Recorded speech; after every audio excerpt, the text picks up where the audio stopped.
pagi, salam sejahtera buat kita semuanya. Kita kembali berjumpa dalam pembelajaran biologi, yaitu mengenai pembelahan sel atau reproduksi sel.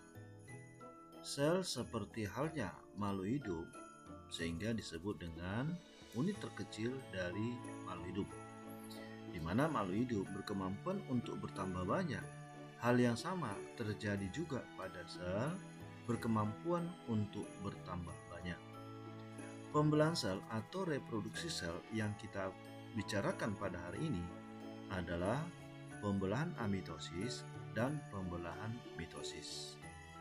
Nah, bagaimanakah pembelahan sel itu? Adalah suatu kemampuan sel untuk bertambah banyak sesuai teori sel yang diungkapkan oleh Rudolf Virchow, yaitu omnis cellula ex cellula, yang artinya sel berasal dari sel itu juga.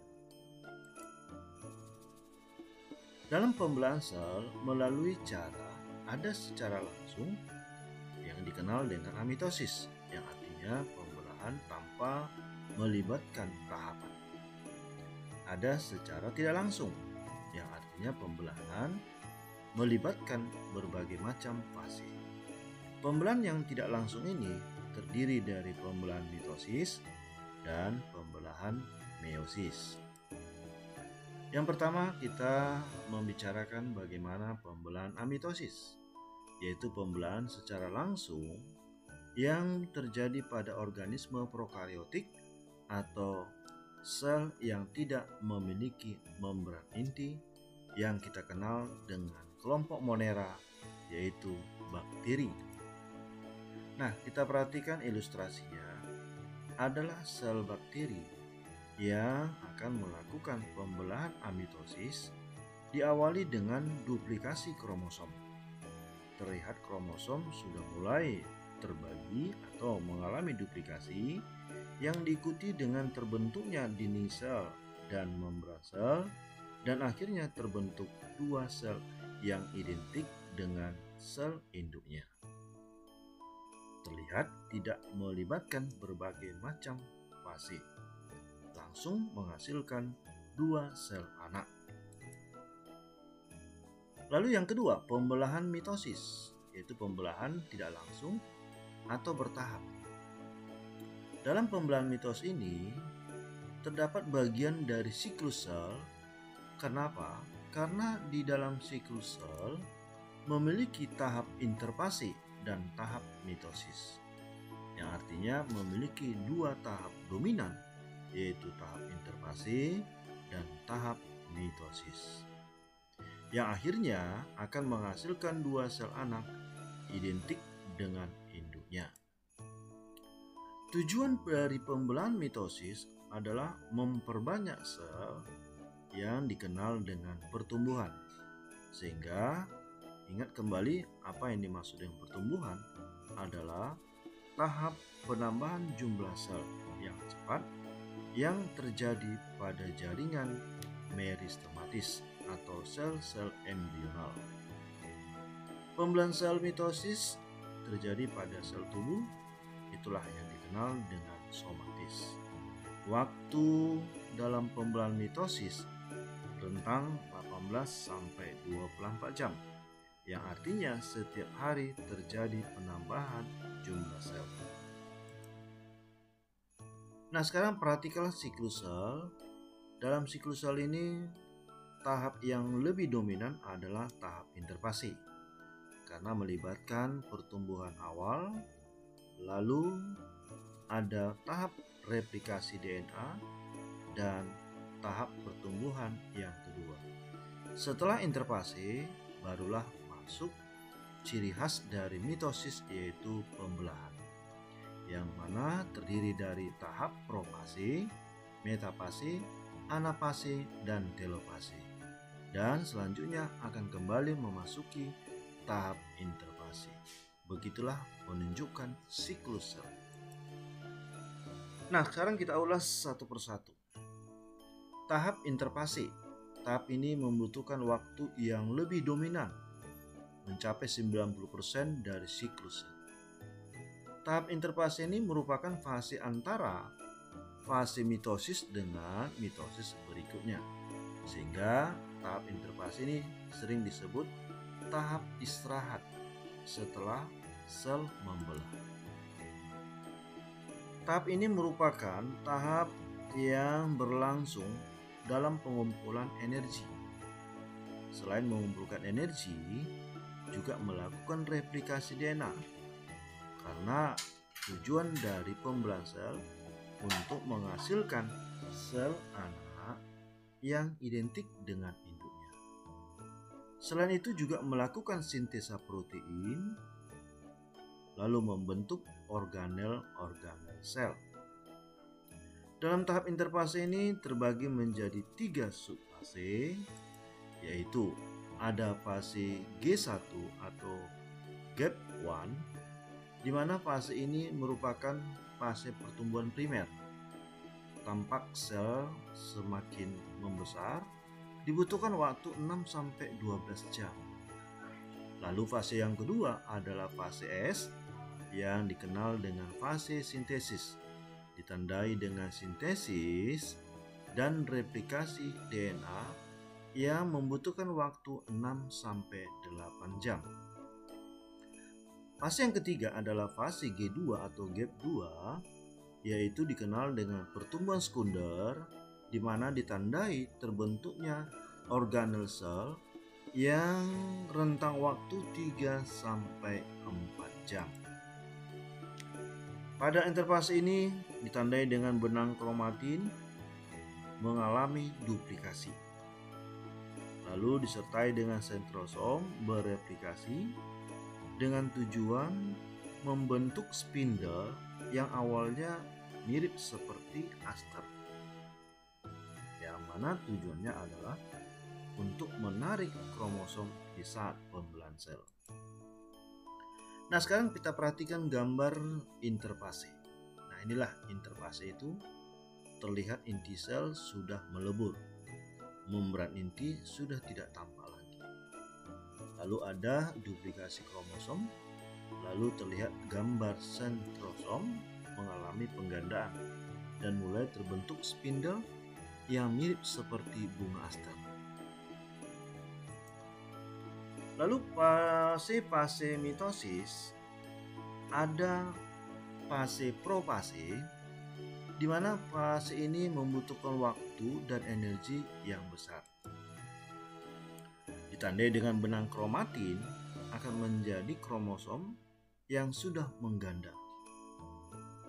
Nukleolus menghilang dan terbentuklah spindle atau dikenal dengan gelendong-gelendong pembelahan yang berasal dari sentrosom. Kemudian perhatikanlah gambar pada profase. Nah, inilah gambar tahap profase. Terlihat membran inti sudah tidak tampak lagi. Kemudian sentrosom setelah mengalami replikasi, mereka saling menjauh menuju kutubnya masing-masing. Lalu terlihat kromosom mengganda yang dikenal dengan kromosom sister atau kromosom kakak adik. Jadi yang dimaksud dengan kromosom sister adalah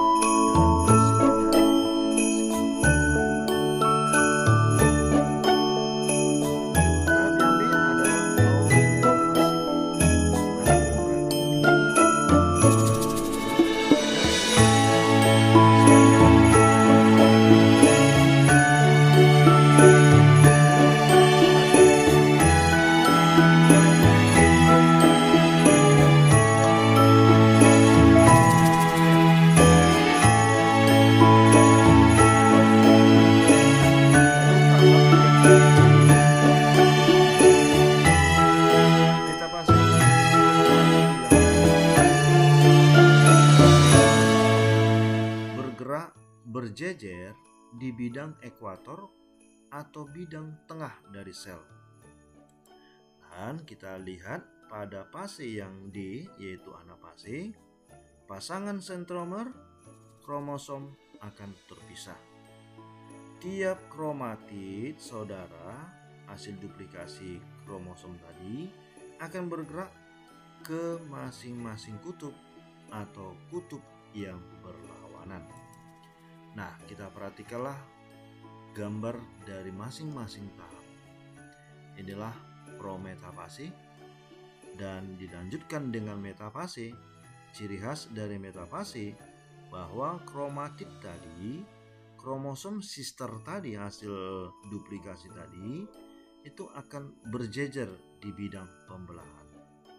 Nah, pada tahap anafase, kromatid tadi akan bergerak ke masing-masing kutub sehingga terlihat jelas bahwa kromosom sister tadi sudah terpisah hendak menuju ke masing-masing kutub.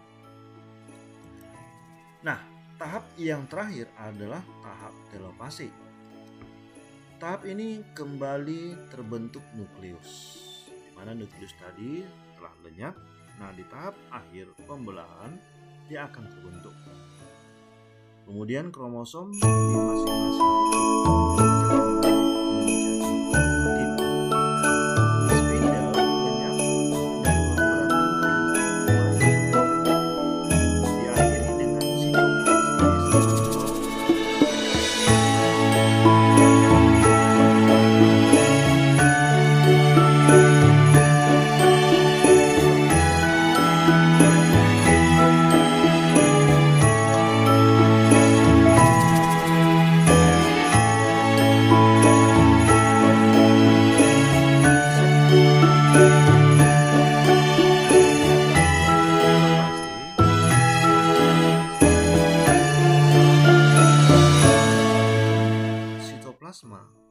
akan mengalami perampingan yang dikenal dengan sitokinesis.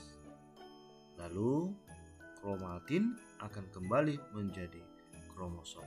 Sehingga disimpulkan telopase ini merupakan antagonis dengan profase. Nah, sekarang kita lihat suatu gambaran bagaimana animasi pada pembelahan secara mitosis. Most eukaryotic cells follow a process of growth and division called the cell cycle.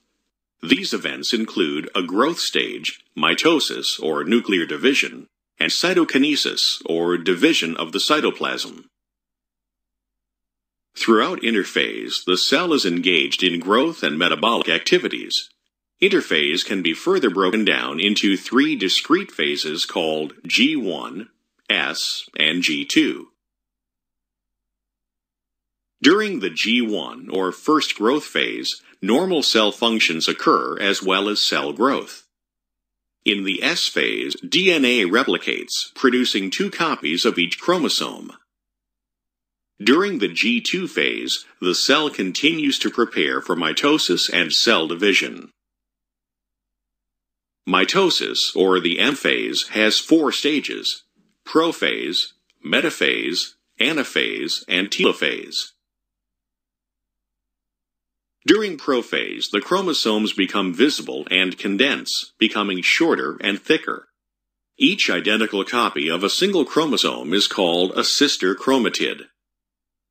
The nuclear envelope breaks down and spindle fibers form as microtubules grow out of the centrioles that move to opposite poles of the cell. During metaphase, the double-stranded chromosomes line up along the equator of the cell. The spindle is now fully formed and the microtubules attach to each sister chromatid. Anaphase begins when the sister chromatids of each chromosome begin to separate. The centromere that holds sister chromatids together divides, and the chromosomes move away from each other along its spindle fiber. In telophase, the 2 groups of chromosomes reach the opposite ends of the cell. As a new nuclear envelope starts to form around each group, the chromosomes uncoil and the spindle disappears. The division of the cytoplasm and organelles is called cytokinesis, or the C phase. The result of mitosis and cytokinesis is the formation of 2 genetically identical cells. To summarize the entire cycle, G1, S, and G2 phases occur during interphase while the cell is growing and preparing to divide. Mitosis, or the division of the nucleus, consists of 4 phases: prophase, metaphase, anaphase, and telophase. And in these phases, duplicate copies of the chromosomes are split equally. Finally, the cell's cytoplasm divides during cytokinesis and results in the formation of 2 genetically identical daughter cells. Demikianlah pembelajaran kita tentang pembelahan sel atau reproduksi sel secara amitosis dan mitosis. Semoga pembelajaran ini bisa berguna bagi kita semuanya. Terima kasih.